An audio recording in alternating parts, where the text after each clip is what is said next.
ও গো দাদা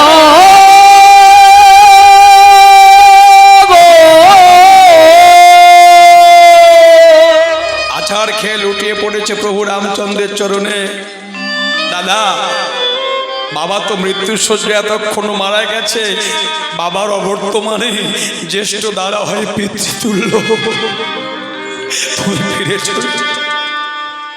আমার মা তো বলেছিল আমার ছেলে ভরত রাজা হবে আর রাম বনে যাবে। দাদা, আমি তো এখনো রাজা হইনি, তুমি চলো, ফিরে চলো, একটা বারো ফিরে চলো। রামচন্দ্র বলছে, ওরে ভরত, তোর মধ্যে এমন ভাই যদি জগতের প্রত্যেকটা ঘরে ঘরে হয় তাহলে তো ভাই ভাই কোনোদিন আর বিবাদ হবে না রে। আমি পিতৃর সত্য পালনের জন্য এসেছি, আমি ফিরে যেতে পারবো না বাবাকে অপমান করে। ভরত বলছে, ওগো দাদা, ও দাদা আমি জানি তুমি ফিরে যাবে না, তুমি ফিরে না গেলেও আমি তোমার কাছে একটি জিনিস প্রার্থনা করব। রামচন্দ্র বলছে, কি চাস বল, তুই যা চাইবি তাই দেব আমি।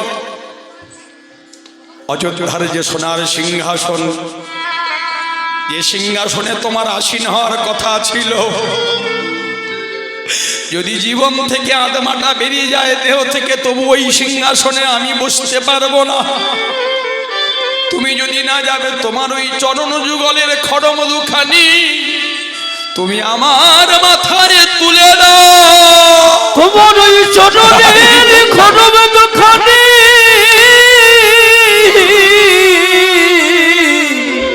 আমার মাথায় তুলে দাও।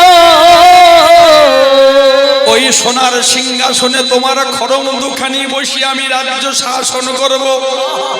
প্রতিদিন বদনে আমি রাম নাম জপ করব, আর আমার নয়নের জলাবে তুলসী দান, নয়নের জলে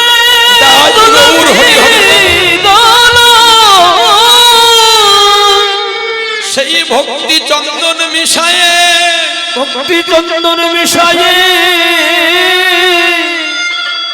আমি কি করব জানো? কুশের আসনে বসে আমি 14 বৎসর পূজা করিব।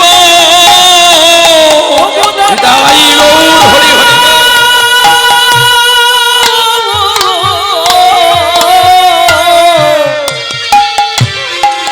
আমি 14 বছর আমি পূজা করিব।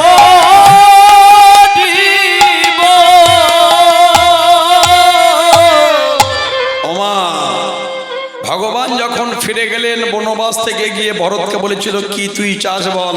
বলল, দাদা গো, আমি তোমার ভাই হয়ে জন্ম নিতে চাই না। কেন? ভাই হয়ে তুমি আমার কথা শুনবে না। যদি এবারে মরে গিয়ে মানুষ কুলে মনুষ্য কুলে জন্ম দাও, তবে বন্ধু করে জন্ম দিও।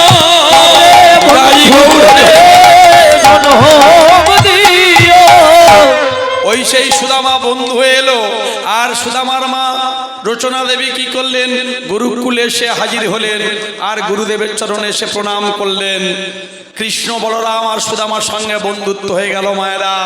এমন করে গুরু, যিনি গুরুমা ছিলেন, তিনি বললেন, সুমুখে দেখবি বললেন, ওরে বাবা, আমার বাড়িতে তো রন্ধনের কাষ্ট শেষ হয়ে গেছে, তা তোরা একটু কাষ্ট এনে দিবি। একদিন কাষ্ট আনতে গিয়েছে বাবা, আর গিয়ে কি দেখা গেল? বনের পথে মায়েরা। আর যখন বৃন্দাবনে ভগবান যেত, বনের পথে নাচতে নাচতে যেত, গাইতে গাইতে যেত। বলুন, রাধারানী কি শ্যাম সুন্দর হরিবল ভক্তমণ্ডলী ভক্তিমতী মায়েরা। তাহলে আজকে এই কলিযুগের মাটিতে এই চিড়ের প্রসাদ আমাদের সেবা করি আমরা, তাহলে চিড়েটা কে দিয়েছিলেন? ভগবান কৃষ্ণচন্দ্র। তিনি দ্বারকার রাজা হয়েছিলেন। আর এই সুদামা তার মা গত হওয়ার পরে এই সুদামা বিবাহ করেছিল, নাম তার বসুন্ধরা, তার স্ত্রীর নাম। ঘটনাটা আপনারা সবাই জানেন, কিন্তু আসল তত্ত্বটা কি? ওই ভরতের ঋণ শোধ করার জন্য ভগবান কৃষ্ণ যেদিন তিনি দ্বারকায় গিয়ে উপস্থিত হলেন কতগুলো ভিজে চিড়ে নিয়ে বাবা, আর সেই ভিজে চিড়েটা নিয়ে ভগবানকে দিয়েছিলেন, আর সেই ভগবানকে দিয়েছিলেন বলে ভগবান সেই ভিজে চিড়েটা ভক্তি মিশ্রিত বলে সেবা করেছিল। লক্ষ্মী সেবা করেছিল, মাতা লক্ষ্মী, রুক্মিণী, সত্যভামা, আর কে? নারদ সেবা করেছিল। নারদ সেবা করে সেই প্রসাদটা দিয়েছিল কাকে? বাবা মহাদেবকে, মা বিমলাকে।